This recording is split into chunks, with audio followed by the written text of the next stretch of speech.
Jewellers వారి Purvi gold and diamonds November 1st KPHP లో ప్రారంభం. ఓపెనింగ్ ఆఫర్ గా ప్రతి 3 లక్షల కొనుగోలుకు ఒక గోల్డ్ కాయిన్ ఉచితంగా పొందండి.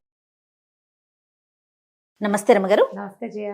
రమగారు, మనము కార్తీక మాసం సందర్భంగా ద్వాదశ జ్యోతిర్లింగాల గురించి మాట్లాడుకుంటున్నాం. ఒక్కో జ్యోతిర్లింగం, ఆ స్థల పురాణం, ఆలయ పురాణం మొత్తం చెప్పుకుంటూ ఉన్నాం కదా. ఇప్పుడు ఏం చెప్పబోతున్నారు? పరళ్యాం వైద్యనాథంచ అని చెప్తారు. ఈ పరళ్యాంలో ప్రజ్వల్యాం వైద్యనాథంచ అని చెప్పే పాఠభేదాలు కూడా కనపడతాయి. ఈ వైద్యనాథ జ్యోతిర్లింగం సాధారణంగా మనం చెప్పుకునేది ఈ పరళి అంటే ఏమో మహారాష్ట్రలో ఉంది. పర్లి బీడ్ జిల్లాలో క్లియర్గా మనకు మహారాష్ట్రలో ఉంది కనపడుతుంది. ఈ ప్రజ్వల్యాం వైద్యనాథుడు అనేది చితాభూమౌ వైద్యనాథంచ అనే పాఠభేదం కూడా కనపడుతుంది. ఈ వైద్యనాథుడు జార్ఖండ్లో ఉన్నాడని కొంతమంది వాదన. జార్ఖండ్ అయినా వెళ్ళొచ్చు, పర్లి అయినా వెళ్ళొచ్చు. చిన్నప్పటి నుంచి చూసిన స్తోత్రంలో మాత్రం పర్లి వైద్యనాథుడే మనకు తెలుసు. మహారాష్ట్రలో 3-4 జ్యోతిర్లింగాలు ఉన్నాయి. వాట్లల్లో ఈ పర్లి వైద్యనాథుడు ప్రత్యేకమైన వాడు. మేము లాస్ట్ ఇయర్ వెళ్ళాం కదా, అప్పుడు చాలా దేవాలయాలు చూసాం మహారాష్ట్రలో. పాండురంగడిని కూడా చూసొచ్చాం. ఆ లైన్లో నేను పర్లి వైద్యనాథుడిని కూడా చూసాను. ఈ వైద్యనాథుడి కథ కొంత చిత్రంగా ఆశ్చర్యకరంగా కనపడుతుంది. రావణాసురుడి కథ కనెక్ట్ అయి ఉంటుందన్నమాట. ఎలా మనం గోకర్ణ క్షేత్రానికి ఆత్మలింగం కథ ఎట్లా చెప్పుకుంటాం, ఈ పర్లికి కూడా అలాంటి గాథే చెప్పబడుతుంది. పూర్వం ఈ శివభక్తుడైనటువంటి రావణాసురుడు అనేక విధాలుగా పరమేశ్వరుణ్ణి ప్రార్థించాడు. చాలా ప్రార్థన. ఏమిటి, నేను భక్తుణ్ణి, నేను లంకలో ఉన్నాను, నా దైవం ఈయన ప్రత్యక్ష దైవంగా ఉండవలసిన వాడు కైలాసంలో ఉన్నాడు, నా దగ్గరే ఉండాలి పరమేశ్వరుడని కోరుకున్నాడు. కోరుకుని ఆయన చాలా తపస్సు చేశాడు. పరమేశ్వరుడు ప్రత్యక్షం కాలేదట. రాకపోతే ఇతను ఏం చేశాడు, హోమం గుండాన్ని ఏర్పరచుకుని ఒక్కొక్క తల నరికి వేశాడట. దాంట్లో తలల్ని ఆహుతి చేశాడు, తన తలల్ని సమర్పించాడు హోమంలో. 9 తలలు సమర్పించేశాడు. 10వ తల సమర్పించబోయేసరికి పరమేశ్వరుడు ప్రత్యక్షమయ్యాడు. ఈ తెగినెత్తురోడుతున్న అతని శిరస్సులని వైద్యం చేసి నయం చేశాడు. ఆయన ముట్టుకుని అతనికి పరమేశ్వరుడు ప్రత్యక్షమై ఆయన సంతోషపెట్టాడు.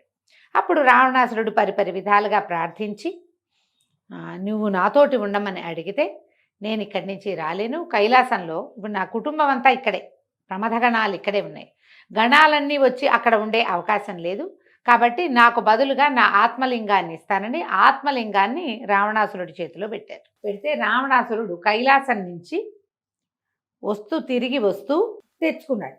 పరమేశ్వరుడు ఏం చెప్పాడంటే, భూమి మీద ఆనిందా ఇంకా కదలదు, కాబట్టి లంకకి చేరే వరకు భూమి మీద పెట్టద్దని చెప్పాడట.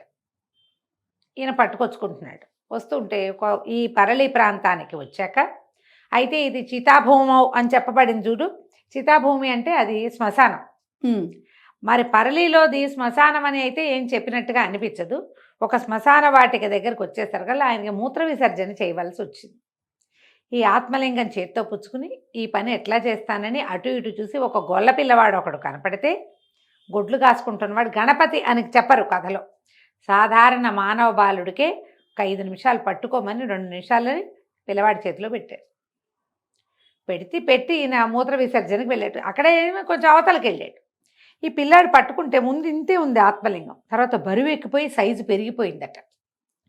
పిల్లాడు మొయ్యలేక కింద పెట్టేశాడు. బయటికి యువతలకు వచ్చిన రావణాసురుడు చూస్తే భూమిలో ఉంది ఈ శివలింగం, ఆత్మలింగం. ఆయన ఎంత ప్రయత్నం చేసినా కదల్లా.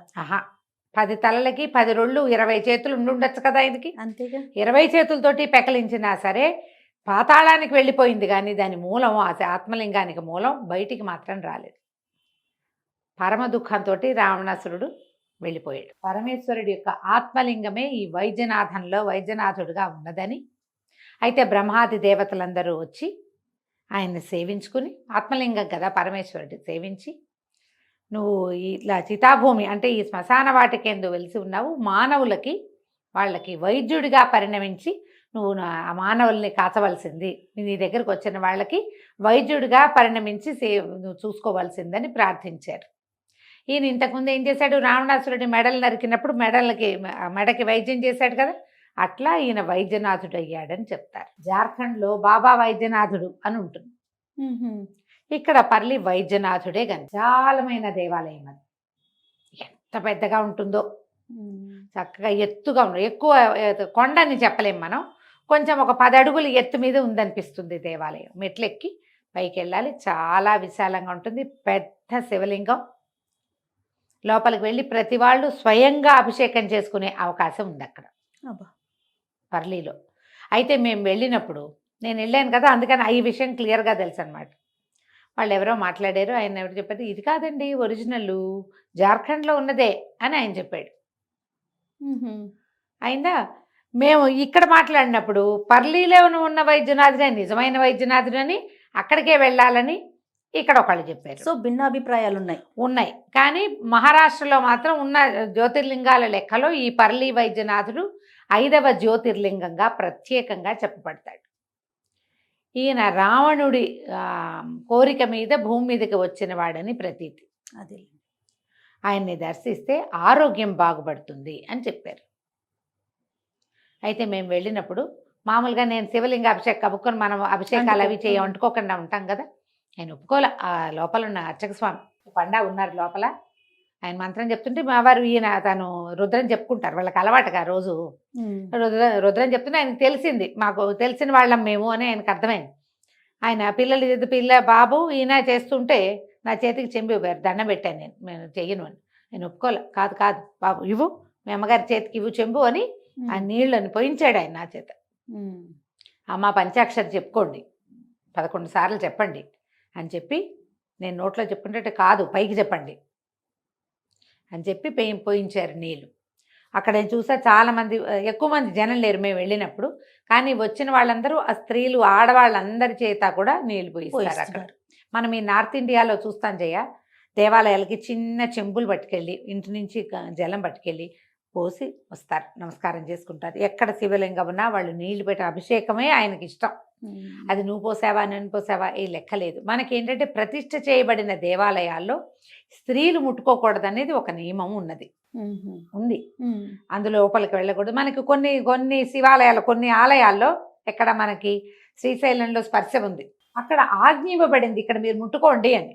ఓకే. అప్పుడు అందరూ తల కూడా అని అనిపించారు. ఈ పర్లీలు చాలా విశాలమైన పెద్ద దేవాలయము.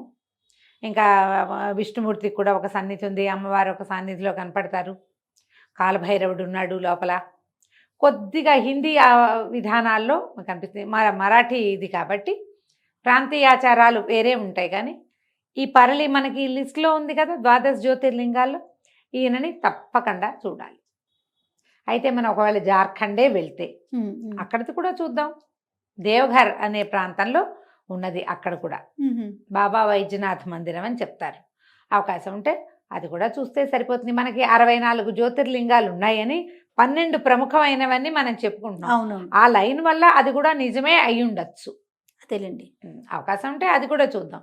ఈ పర్లి వైద్యనాథుడు ఏంటంటే దీర్ఘకాల వ్యాధులు, ఎక్కడా లొంగని జబ్బులు, స్కిన్ ప్రాబ్లమ్స్ అంటే చర్మ వ్యాధులు ఇక్కడ నయమవుతాయి. ప్రధానంగా ఆరోగ్య సమస్యలకి చాలా విశేషమైన, ఎందుకంటే ఆయన అలా సెలవిచ్చి ఉన్నాడు కాబట్టి ఇది ఇట్లా కుదురుతుంది అనమాట. అవకాశం ఉంటే మహారాష్ట్ర ట్రిప్ ఏదైనా చిన్నది పెట్టుకుంటే హైదరాబాద్ నుంచి చాలా సింపుల్గా వెళ్ళిపోవచ్చు. తప్పకుండా, పెద్ద దూరం ఏం కాదు. అవును, చక్కగా దర్శనం చేసుకోవచ్చు. బాగుంది దేవాలయం. సంతోషం గారు. నమస్తే. నమస్తే జయ.